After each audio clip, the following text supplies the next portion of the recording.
সুপ্রিয় দর্শক শ্রোতা, আমরা এখন আছি রাজধানী আগারগাঁও। এখানে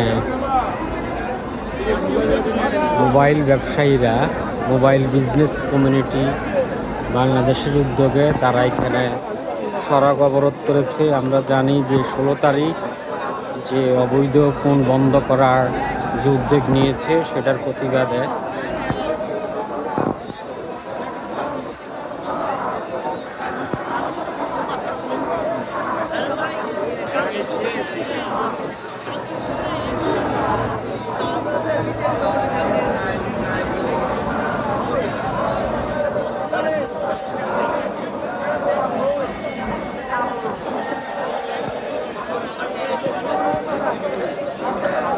তারা বিটিআরসির এই সিদ্ধান্তের প্রতিবাদে আগারগাঁও বিটিআরসি ভবনের সামনে তারা এখানে স্লোগান দিচ্ছে।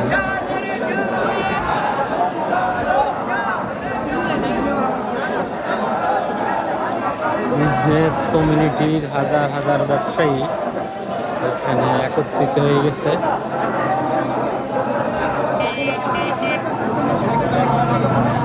কেউ কখনো শোনেনি, সুতরাং এটা অযৌক্তিক দাবি আমাদের উপর চাপিয়ে দেওয়া হচ্ছে। আমাদের সংগ্রাম ততক্ষণ পর্যন্ত চলবে ইনশাল্লাহ, যতক্ষণ পর্যন্ত আমাদের যৌক্তিক দাবি না মেনে নেয় আমরা রাজপথে থাকবো, সমস্ত ব্যবসায়ী একসাথে মিলে থাকবো। আমি আবারও বলতেছি যে এই আন্দোলন আমাদের একার না। আমি যদি 57% ট্যাক্স দেই, আপনি একটা সাধারণ জনগণ, আপনি যদি আমার কাছ থেকে ফোন কিনেন সেই ক্ষেত্রে আপনারা কিন্তু টাকা বেশি দিতে হবে। আমি তো আর মোবাইল বানাবো না, আমি অবশ্যই কিনে নিয়ে আসবো। বা গভর্নমেন্টকে যদি আমি ট্যাক্স দেই তাহলে সেটা আপনাকেও আপনি ভরতে হবে। সুতরাং সেই দৃষ্টিতে এটা হচ্ছে সমস্ত বাংলাদেশিদের আন্দোলন, সমস্ত ব্যবসায়ীদের আন্দোলন। আপনার দাবিটা কি? জি, আপনাদের দাবিটা কি? আমাদের দাবিটা হচ্ছে যে এই পরিমাণে ভ্যাট ট্যাক্স আমাদের উপর চাপিয়ে দেওয়া হচ্ছে, এটা বিগত 20-30 বছরও কেউ দেখেনি।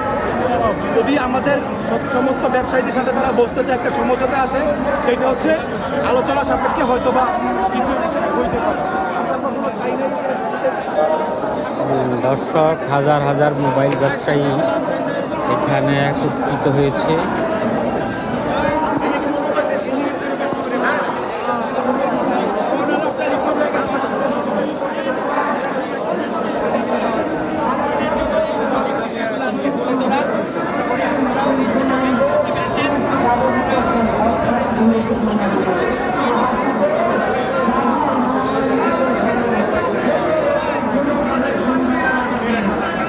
মোবাইল ব্যবসায়ীরা সরকারের সাথে আলোচনা বসতে চায়।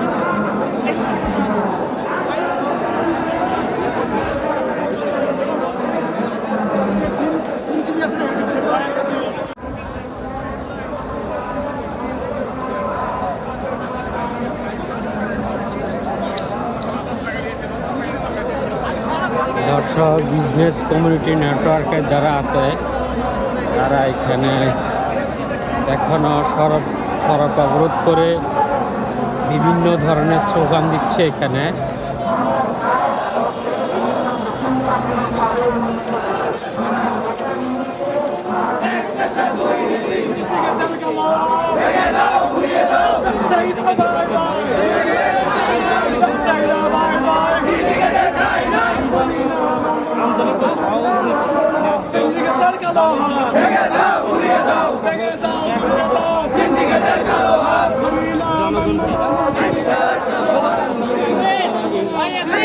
বিটিআরসি ভবনে কি অবস্থা?